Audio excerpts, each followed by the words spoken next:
Hello, my name is Aliyah Janssen. I am our chapter secretary, and I am a junior in high school. Hi, I'm Anna Serven. I am our chapter vice president, and I am a senior this year. Hi, I'm Izzy Kemp. I am our chapter's president, and I am a senior. All right, let's just start off by just kind of going over how the year has gone so far in the chapter. So, I think we've had a really good year. We started off strong. We sent kids to national convention this fall, where our CCM team had a really strong showing, and that kind of set the tone, I feel like, for a lot of the year, because it was the whole chapter got to actually experience and see how cool that was. So I think it was really good. And we've kind of just been doing our regular stuff. I mean, we've sent a lot of teams to section contests. Our ag sales team made it to districts this year. Izzy Kemp made it in job interview to districts this year, right? And I made it to state in ag ed, so that was really exciting. Who else have we sent out this year? We just had proficiency interviews where Allie placed second at section and I advanced to districts. And we also have had a lot of success with our judging teams. I know we have won back-to-back contests, so we hope to continue that streak. And I know we've had some high individuals like Izzy, myself, Taylor, Macy. Hopefully we're looking forward to what we are looking forward to what this spring will bring for us as a chapter. So, Were you guys one of the chapters that had a middle school chapter? Yes. How has that been this year? Do you guys do a lot on the high school level with that younger chapter? For the most part, our high school and middle school chapters don't interact too much. We kind of let the middle school chapter be their own thing, but I know with chapter visits that I've been on with my section team and with practicing for my ag ed contest, I've gotten to see some of the classes at the middle school, and they're learning a lot with Miss Trone. So it's a really good experience, and we hope to get even more kids in that program next year. You said section team. Are you on the section team, officer team? Yes, so I am also the secretary for our Section 4 team this year. Tell us about how that experience has been being on the section team. I have really enjoyed being on the section team. It's a really cool experience to get to go out to other chapters and see what they're doing as well. And just to hold a higher leadership position in this organization has been truly wonderful. I get to make a lot of connections across the chapters, and it helps me with a lot of skills that I've been able to bring back to my own chapter as well. So why did you guys all decide to join FFA? Let's go back to the very beginning of your experience. What really brought you to the organization? So I started FFA because my older cousin, so she raised goats, and I've been around them my whole life. And so I was like, this is exactly what I want to do. I saw how she got to be part of something, and so that kind of inspired me to be part of it. And so I feel like I've made the experience my own in a lot of ways. So it's kind of a lot of following in the footsteps of my family, but also kind of lighting my own way and starting my own thing too. For me, it really just started with my family, as Izzy has said, but my dad was an FFA, and so were the rest of my family members, like all my aunts and my uncles. And I knew that I was going to be an FFA as soon as I was basically born. I was like, I'm going to wear that blue jacket when I get into high school. But no, ever since I was a freshman, I'd really made it out to be an FFA, be involved in it. Obviously, I did not know how much that would entail, but I definitely knew that FFA would be a huge experience of my life, and I have never looked back since. I have always, given it my best effort and just been involved in as much as I possibly could, and gotten involved in more contests like public speaking and livestock judging, and honestly more than that, it's been basically what my life has revolved around in agriculture. And obviously as I continue into my career field for next year, I hope to continue and support the FFA throughout my college and future careers.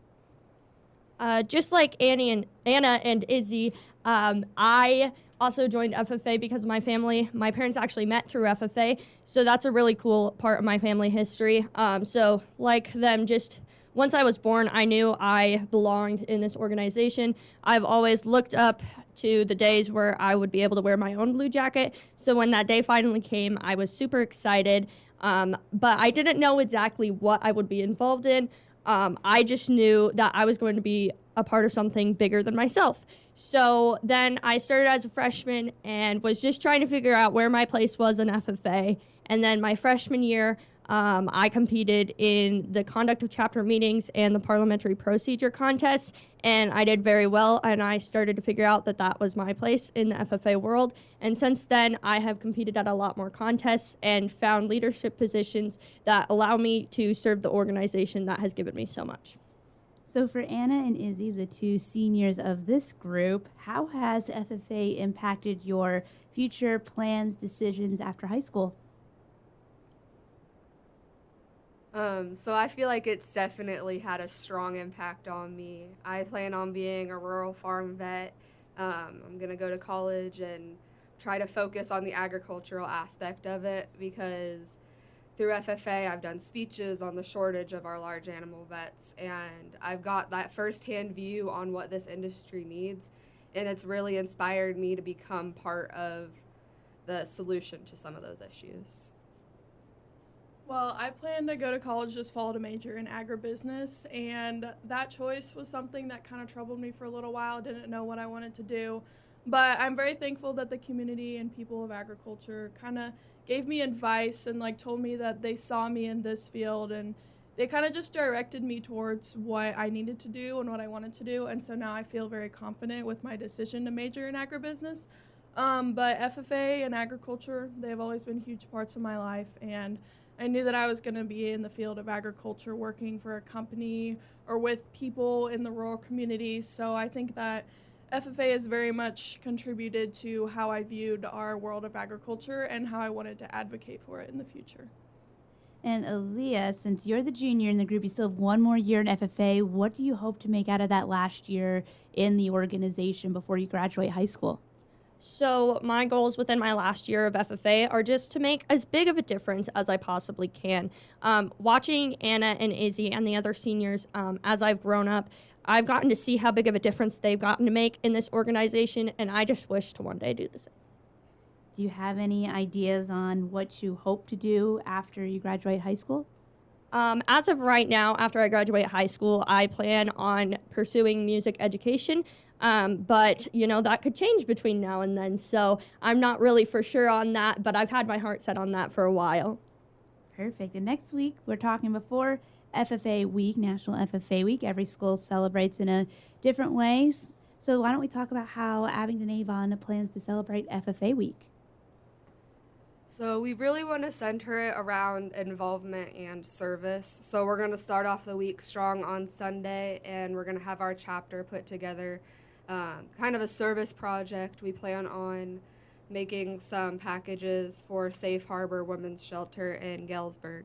And so that's kind of our humanities type of service. And then through the week, we also want to run a Humane Society food and supplies drive. And that will kind of center around the animal side of things. We want to make sure that it's broad and shows people exactly how many opportunities there are to serve our community, because that's exactly what FFA is all about.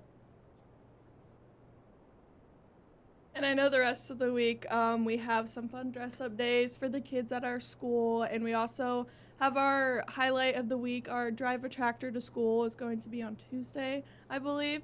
And we do have some assemblies planned for our high school, our middle school, and our grade schools, so we can just get all of our schools involved and show them what FFA is, and hopefully snag them so they can come and join once they get into high school. So we have a really exciting week planned, and we're ready to execute it.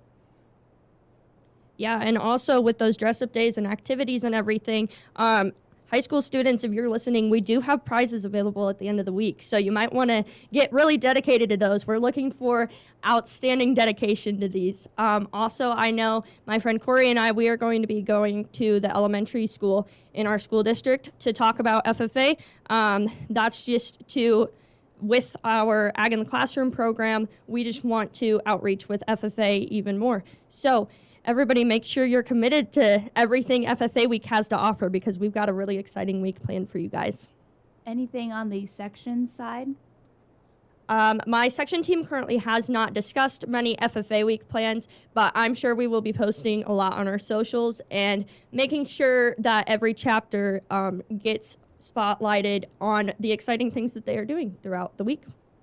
And one thing that you did bring up was talking to those younger kids about joining FFA and trying to get them excited about joining when they get to high school. So let's talk about that. Why do you say join FFA? What is your message to those people who are on the fence? I would say to just join FFA because there are so many opportunities for kids who join FFA, not just like with the common agricultural practices around here. I know that a lot of kids that maybe live in town or in rural communities and don't farm necessarily or have livestock, they feel like they don't need to join FFA or they can't because there's just not those kind of practices for them.